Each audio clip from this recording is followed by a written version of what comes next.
Why do multiplayer games suck now? Or did they always suck? Or am I the problem? Well, I actually think that it's a mixture of all of those reasons. It's not that multiplayer games are rammed with microtransactions or that single player games are superior. Everything has a part in this feeling for many of us. When I was younger, I would play for hours on end, mainly playing online. Sure, I loved my single player titles like Skyrim, Simpsons Hit and Run, and Assassin's Creed 2, but I would spend tons of hours playing GTA 4's online, GTA 5, Halo 3, Black Ops 2, Minecraft, CSGO, and two of the biggest game addictions I ever had were to Destiny and GTA roleplay. I could tell during the last 3 years of actively playing online games that I truly wasn't enjoying them. So was it simply that I was getting older? Was it that my friends stopped playing these games? Was it that I would become too wrapped up in the games themselves? Or maybe it's because the gaming industry has shifted. Today I wanted to go through all of those areas, not just telling you about how when I was younger games were way better, but what my main takeaways are from looking into this, and on top of that, how we can start enjoying multiplayer games again.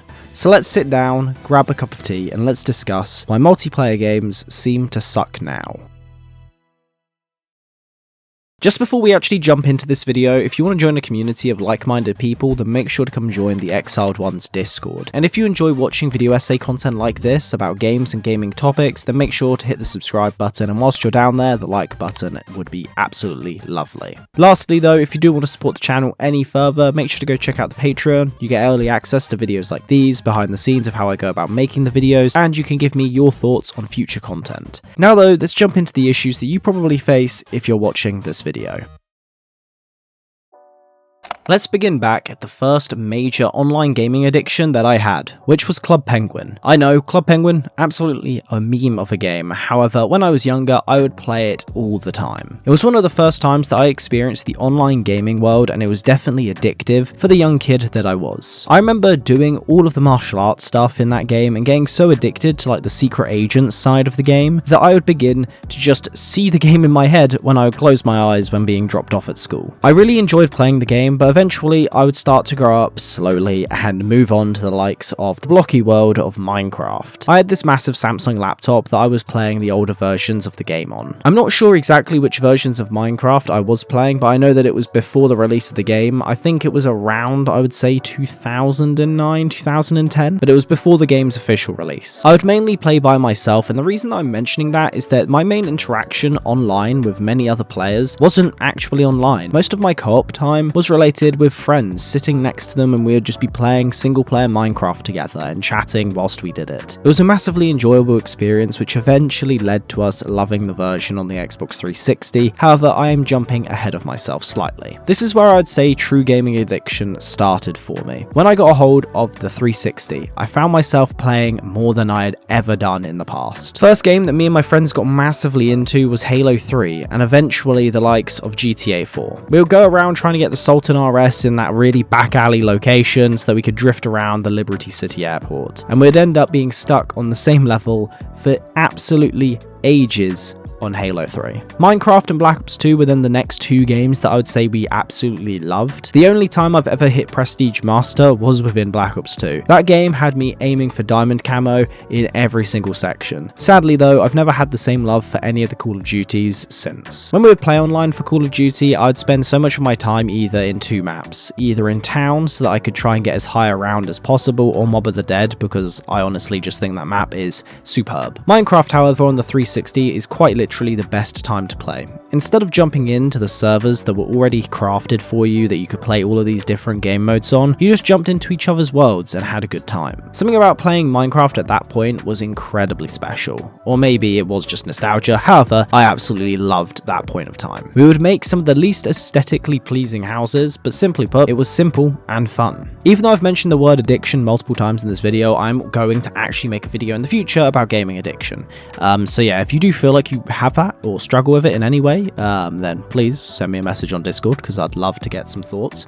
But when it comes to it, my actual big addiction for the first time since Club Penguin was when Destiny came out. Between the years of 2014 and 2017, my life was Destiny. When I say addiction, I genuinely mean it. Me and my friends would live and breathe this game, from playing on average 6 hours every single day during that entire time frame, and that isn't me being hyperbolic. We found out by basing it off of the hours played that on average we played 6 hours every single day between 2014, when the game released, to the end of 2017. The Taken King for me was one of the best times I've ever had playing online. We moved into an era of CSGO as well, where we would end up sweating out that game and absolutely loving it, to the point where I have about 800 hours on the game altogether. Obviously, not many, but when you consider most of those hours were accumulated over the course of I think 2 to 3 years, oh yeah, quite a bit. But the game that took addiction to another level for me, especially in the online space, was GTA 5. Not the online, but the roleplay,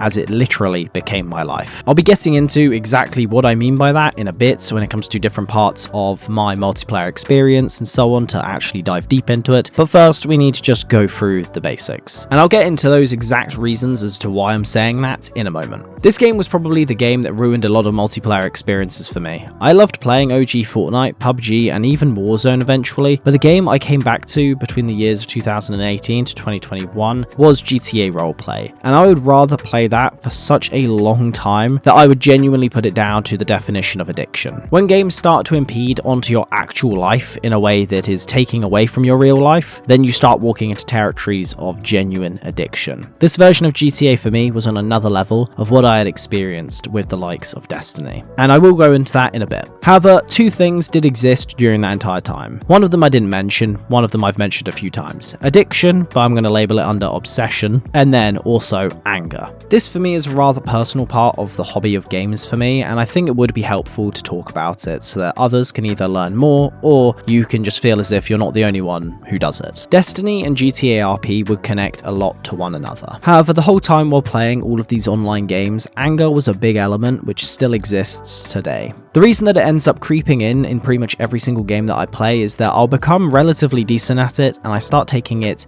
way more seriously than I probably should, which then turns into more anger and rage-inducing moments. And for me, when I was younger, I used to do plenty of different activities, and when I say the likes of Xbox 360 took over my life and made me care way too much about games, I'd put that down to one of the big reasons why it came across like I had actual anger issues, because when I was younger, I would, go do gymnastics, I'd go do karate, I'd go do all of these things, and then when I got an Xbox 360, I found myself just so obsessed with playing these different games that I guess I didn't have an outlet for all of that spare energy. So for anyone who does deal with any form of anger when they're playing games, go find something to do that you can just sap a lot of that energy from every single week. This is something that I heavily connected to the online gaming world, and it's something that ended up creating way more stress for me, and it meant that a hobby that should be relaxing me, or at least allowing me to zone out, was actually making me worse off. This is something that I've heard others talk about, from other YouTubers all the way through to comment sections, where people say about how they're going to end off playing multiplayer games because they're simply put too stressful. I found myself becoming more and more stressed over a hobby, like I said, that should relax me for the most part. I would play each day, getting more and more wound up, which led to me eventually quitting gaming altogether. But the first stage of that was quitting games, specifically online games. Over time though, I did end up using a lot of games as an escape.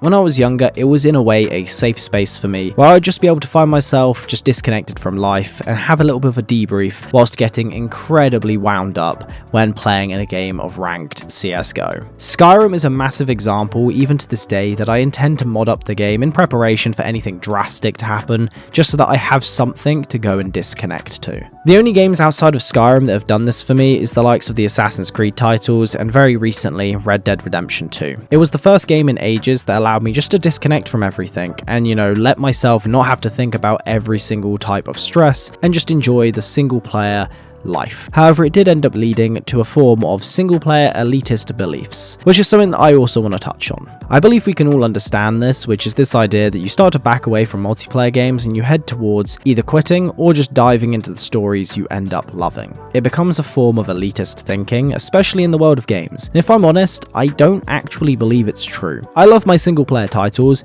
and in terms of how much value they give, absolutely insane. But nothing compares for me than those late-night sessions sessions where you and your friends just get to chill out, have fun, and just chat about anything. The reason that we end up getting to this train of thought, however, is that it's in a way natural progression. I intend to talk about age very soon. But what I mean by natural progression is that in my life, not only was gaming causing a massive stressor to it, but it was also slowly changing due to my friends' interests in games changing, and we were moving away from the games that we used to play when we were younger to the ones that we play now, and some just quit it altogether. So everyone either moved away from the hobby or grew into other games. This led to a natural progression where you either exit out of the online gaming world entirely or you quit games entirely. Some of you might find some similarities in my own story to your own, so I wanted to dive in and discuss those specific details around the multiplayer titles that we all love. So now we're going to spend some time and talk about the decline of multiplayer games and why it's happening, how age plays a massive factor into our enjoyment, friend groups also do that, the gold mine which is single player content, but most importantly, how we can actually start to enjoy many of these games once again. So let's jump in to the feeling of decline. For us to truly understand what has caused the decline, we need to talk about the obvious, which is that plenty of people and plenty of kids out there are loving the games we aren't, which isn't necessarily meaning that we're incorrect or that they are, incorrect either. We can still blame some parts of this down to the structure of modern day games and modern day multiplayer titles. However, one big factor is age, and that is something that I do want to focus on, as many people like to believe that age plays no part in it. It's something that is linked to that argument of natural progression. For starters, when a lot of us are playing pretty much any game out there, we know that we're putting something else off. The things we need to do, the friends we should text back, or the work that we should have got done a week ago. Then you have all the other adulting things that are on the side of that as well that you could have done, but you're here playing games. Maybe you've already done everything, you have zero reason to worry, but for some reason you still feel as if you're wasting time. This is something that I've heard many of you say in my prior videos about the state of modern games, and this is generally just an issue of adulting, and how it affects the way that we deal with the hobbies that we used to love way more, and how it affects the way that we play games. Another big part of it is that we're getting older. For me personally, I would love to play more games with my friends again, like we did when we were younger, but I would be incredibly just a massive liar to myself if I said that I didn't prefer spending time with them in person. Whether it's going out for a walk, going to the gym, or getting a drink. Whatever it might be, it always just seems a little bit more enjoyable than what it does playing and talking in Discord. So not only does age play a massive role in the way that we and I find value in spending time with my friends, it also affects the amount of time that we can spend learning and getting better at games. Before we focus on the actual main substance of this part, I wanted to focus on the area of time sink, as I do believe for many of us out there, including myself, so obviously some of you may not be like this, but for many of us out there, we find games fun when we are at least competent at them. Maybe not right away, you may still find games of CSGO when it's your first few games enjoyable, but when you've played for let's say 2 weeks straight and you're on a massive losing streak, you're definitely not having a good time. This isn't something particularly uncommon. With rats, for example, they found that the rat that's constantly losing won't engage in the state of play, whereas the rat that is constantly winning, if it lets the other one win from time to time, they will be able to play for a lot longer.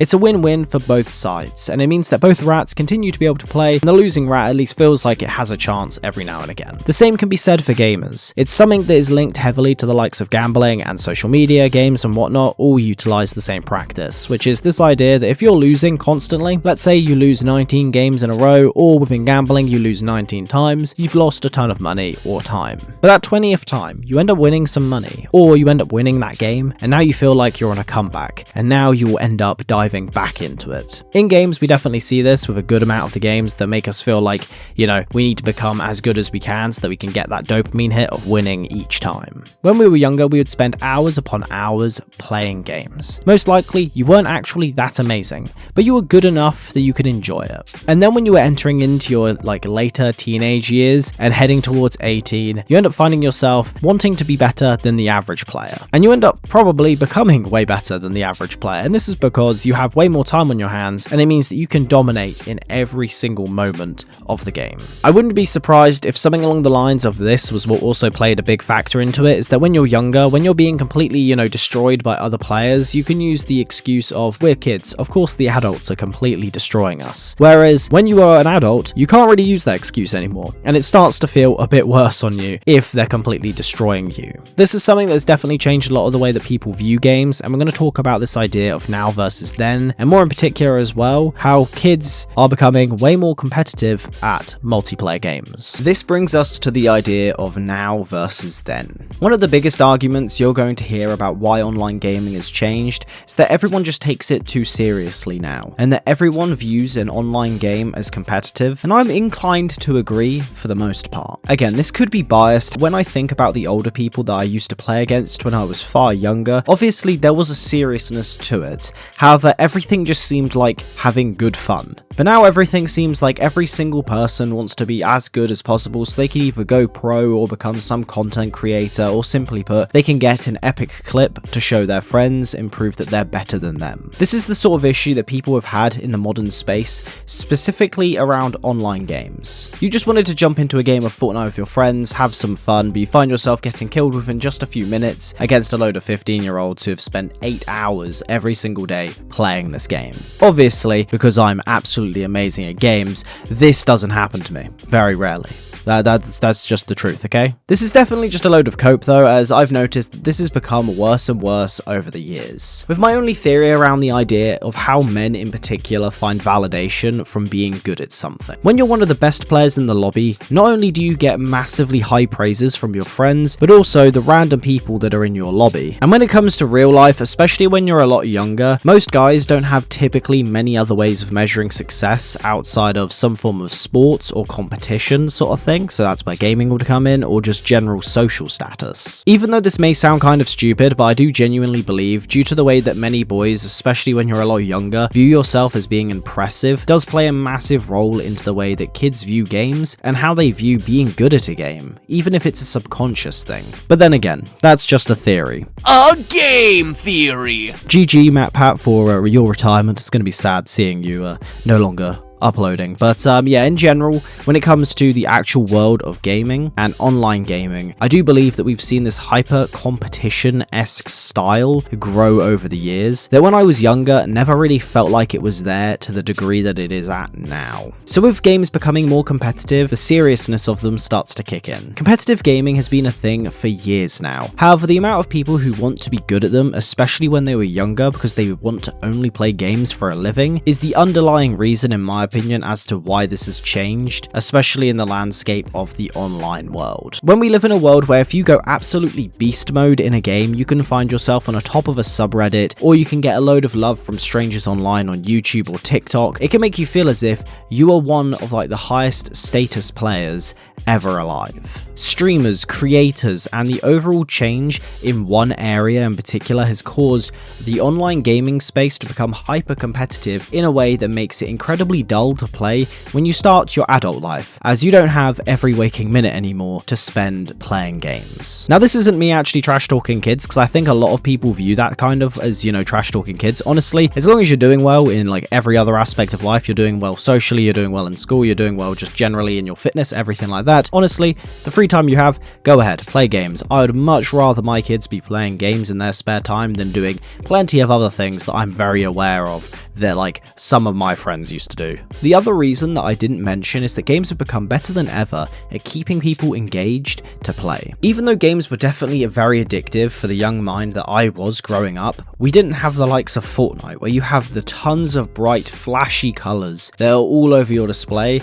that definitely leaves some form of an imprint on a child's mind. So not only is the world of gaming becoming more hyper-competitive, the fact that they're getting more and more better at hooking people, especially kids, to keep playing, gives us the end result of a lot of kids becoming outrageously good at games. In a way, these sorts of things, plus the fact that self-improvement, especially like young guys' self-improvement, targets young people playing games as an awful thing to be doing, is the reason why I think a lot of 16 to 20-year-olds have either started to quit games outright or try and bash them entirely. Obviously, I know that games aren't just a male-only environment, but it is from my experience, so I can't really give you the point of view from, a female perspective. For the people who are interested in actually learning about this sort of thing, then I'd highly recommend going and learning more about the male sedation hypothesis from Chris Williamson. It's a great place to start. He kind of created this idea overall around it, and they're actually doing research now to see if it holds any weight. So again, like I said, all of it is a pinch of salt, and it's just an idea. Who knows when the actual research gets complete of what the answers are. But for us to really talk about the online world of games, we have to focus on one game in particular, which is Fortnite. I could easily sit here and reminisce over seasons 1 to 4 of Fortnite, however, I'm not going to do that. What I want to talk about is what this game cemented and what PUBG started. This is the way that multiplayer games and fun around them is getting viewed by a wider audience. Before we jump into the exact bit, I have something to tell you, which is that I just lied to you. I do want to sit and reminisce on seasons 1 to 4 of Fortnite, just to explain why people love it so much and why I think it does actually play a role into this idea. Which I do believe was that when this game came out, it was the perfect mix of new content and everyone being so bad at a game that it was fun. In 2017, I don't know how well I would say multiplayer games were doing up until the releases of PUBG and Fortnite. I kind of felt like there was a little bit of a plateau in the ability that these games had to create anything new. Call of Duty was starting to feel a bit too, ultra competitive in every single match, and there wasn't really much change. And then Fortnite came along and took over the space entirely. It felt like something completely new, and it created this different feeling of fun, and it ended up creating this one specific experience that many people haven't experienced since they were a kid, which was the lack of seriousness. But before we explain that, we have the release of PUBG that took over everything and became one of the biggest games on the planet for a small period of time. It then led into Fortnite, which became the game.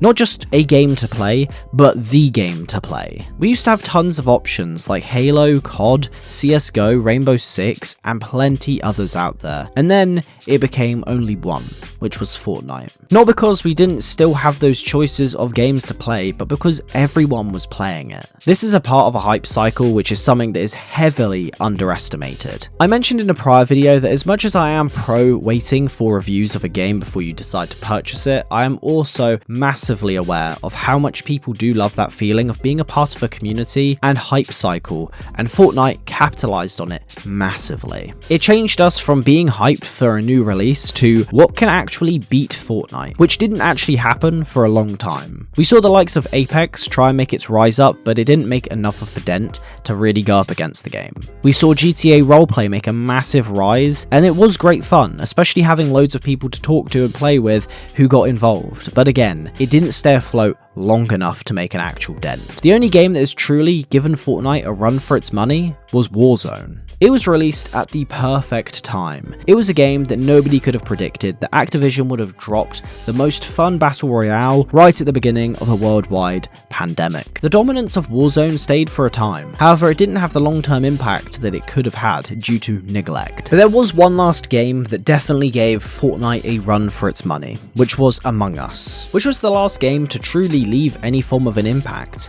Among Us is still doing decent numbers, especially in some circles online. However, it did fail again in really keeping Fortnite competitive. Obviously, they're completely different fields of games. With the lack of progression within Among Us, as in the lack of updates that actually made a meaningful impact to the game, and people walked away from it. So we end up stuck with the same massive game for a long time. It may not be on the same level of popularity as it was when it first released. However, one thing is for sure with that game, which is that Fortnite proved that as long as you keep updating and you keep adding to your game to make something a new experience on a weekly basis in particular, then people will keep playing. Instead of the Warzone approach, which didn't actually listen to its player base until it was too late. It ended up not sorting out the hacker situation for an incredibly long time. And Among Us failed, sadly, due to its repetitious nature. All of these games are, in a way, the big games that we needed to play as everyone was jumping on and having fun. However, due to the lack of impact that other games were able to have, it meant that no other game has ever really felt the same as we had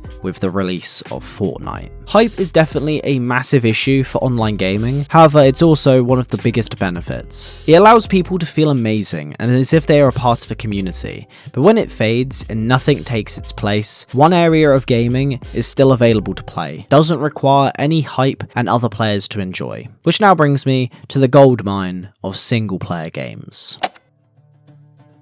With multiplayer games, you have a few reasons why people are willing to quit them. As I've mentioned before, it'll be one of the following: either wanting to have less stress in your life, friends choosing to quit games you liked playing, or because you just don't want to play games anymore, as you find them too time consuming. This will lead you to either playing multiplayer games that you don't enjoy, quitting games altogether, or going down the single player only game route. If you're like me, you probably found yourself in that final category, which is by far the most stacked up area of gaming. Not only do you get the games from last year, you also get the games from the previous decades. With online games, you have to deal with the fact that if the game doesn't have an actual active player base and the hype doesn't exist, then the game is no longer able to thrive. However, to enjoy a single player game, you don't need either. You just need a good game, or at least one that you enjoy. I wanted to spend some time talking about the single player goldmine games that I've played over the years that have made me fall deeper and deeper in love with single player titles, but ultimately made me realise that as much as I do love them, they are missing something. The first true single player game to leave a massive impact on me was Skyrim. I loved playing loads of games prior to this, but Skyrim for me was the first time that I actually sunk my teeth into a game that I would genuinely say is a goldmine in itself. You have the wonderful world to explore, amazing side quests, plenty of lore. However, if you ever get bored of the game, you can dive into the world of mods, and that's where I'm at right now. I'm for the first proper time in over a decade of playing this game, diving truly into the world of mods. I love this game so much, especially because it allowed me to add to the game that was already amazing. If you wanted to just jump into amazing games that have come out over the last year, you've got plenty of titles, from Jedi Survivor and Hogwarts Legacy to the likes of Baldur's Gate 3 and Spider-Man 2. All of these games and plenty more were added to the content pool of single player titles in just 1 year. Let alone the fact that over time they go down in price and never really require a player base to keep them alive. All of them thrive on two particular things: people's acknowledgement about how amazing they are, but also the disconnect from needing to be online all the time. Another game that runs laps on pretty much every single multiplayer game out there is Red Dead Redemption 2. This game allows you to get immersed into a time setting that you don't really see much of today. We get to see an amazing, emotionally wrenching story that connects us to one of the best written characters in the whole of gaming. And you'll find yourself being able to replay this game so many times. I've now replayed this game twice, and I've still hardly scratched the surface on the amount of content that is in this game. Animal Crossing New Horizons, though, is one that absolutely does a great job in blending both multiplayer and single player. It allows you to jump across to other worlds, however, the main focus is on your single player enjoyment of making the world that you want. It's a simple yet addictive gameplay loop. It's one of the most relaxing games you can play, yet it still allows you to feel connected to others and have some sense of urgency in what you're doing. Even Minecraft single player is amazing to this day. But on screen now, I'm going to just show you a load of different games that you could play that are within the world of single player's content pool that are absolutely amazing, and is the reason we find ourselves ditching multiplayer titles and why it's so easy to get embedded into the world of single player elitism. But even with all of those amazing games, and the fact that we can enjoy them so much, there is always something missing. Something about my gaming experience always feels disconnected when I'm playing by myself. And one of the best ways of explaining this is that I've never really felt like gaming was meant to be a solo endeavor. What I mean by this is that when I was growing up, I spent a lot of time playing by myself.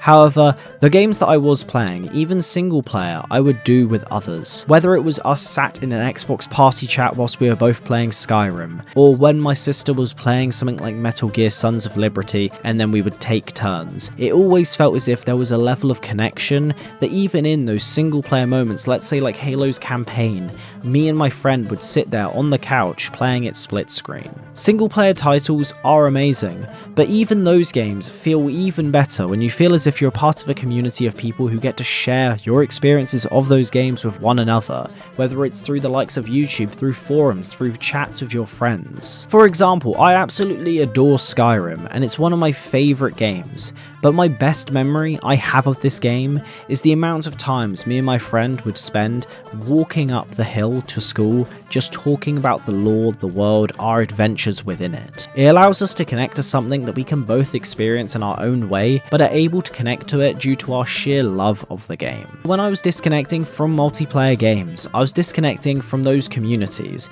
I was disconnecting from the friends who enjoyed playing those games, but for the most part, sadly, I was disconnecting from what was truly my enjoyment of gaming. And with that meant that I was missing the biggest element, which is meant to be the sense of community around a game and the feeling of just playing with others. When you decide to accept that gaming isn't actually like a way of life, I feel like a lot of people have this misconception that gaming is just a part of your life, but it is a hobby. It is a hobby primarily. That is the whole idea of it. Yes, you get all of these amazing things, but I feel like there's this weird disconnect that a lot of people have towards games. That it's just, it's a part of my lifestyle instead of it's a hobby that I have. And a big part of hobbies is the shared experiences. It's the communities you get around them.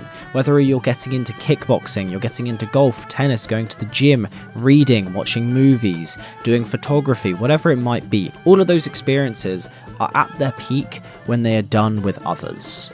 And gaming is no different. So let's talk about how we can actually enjoy multiplayer games once again. Community is at the heart of human life. I know this video is about video games, but community is a big part of gaming. And when your community starts to disconnect from playing the games you love, or playing in general, you probably will too. You'll either die a hero who will stop playing when your friends do, or you'll live long enough to see yourself become the villain. The villain is the person who is basically the living embodiment and the epitome of this meme. The one who doesn't enjoy the game, but simply sits and plays. It's not that you aren't as good at playing Rainbow Six, but it's because the people you used to play with made you enjoy the overall experience far more than you would have otherwise. If you want to find some people to play with, come join the Discord down below, as hopefully someone will be playing the same sort of game as you as well. I can't guarantee you that you'll find people who are identical or give you the same feeling as the people that you used to play with when you were younger, but you can at least have a moment where you start finding people who play different types of games and even play the games that you enjoy that you can jump into and get lost within. The game is important, but we need to accept that the reason online gaming isn't fun is because of us, not because of the games themselves. Yes, things have changed and we can make complaints around those areas. However, the reason you don't enjoy the online games we play now is because we will always be comparing them to the times that we absolutely loved playing with our friends on whatever game it might have been. For me, those games were Halo 3, Minecraft, Call of Duty, GTA Online, and much more. Find a good fire team to play with if you want to jump in and play Destiny. Don't just sit in a lonely solo queue where you're not going to truly get the experience that you are after. I wanted to end off this video on somewhat of a good note. I agree that a lot of the criticisms that can be levied towards the online world of multiplayer games is valid. However, I do also believe a lot of people overlook the key reason that we were finding them enjoyable in the first place. So if you're going to take anything away from this video, just send a message to your friend and see if they want to jump on Discord or on a party chat, or just invite random people that you enjoy playing with when you're playing in a lobby of CSGO. And the true way to start enjoying multiplayer games again is to find people you enjoy playing with. Stop playing with the people that you don't like who just drain you all day. Single player games are amazing, but so is playing with the boys. With that all being said, hopefully you enjoyed this video. I know it's slightly different in terms of the general vibe of the video, but I wanted to talk about this topic as I do find a lot of people blaming online games and how they are now, mainly due to, the issues around monetization and gameplay loops and all these different bits and gunplay and all this and how kids are so much better, but in reality I do think a lot of it comes down to our actual experience, more particularly around our experience when playing with the people that we want to be playing with. If you want to see some behind the scenes when it comes to how I made this video and everything from my script writing process through to the end result that you're seeing right now, make sure to check out the Patreon, as you can get access to all of that for a small fee every single month with the Exiled Ones tier. And if you do want to get any access to things like the music I use, sound effects and whatnot that I use within my videos, then make sure to check out my Epidemic Sound link down below. And with that all being said, I'll see you guys in the next one. Have a good one.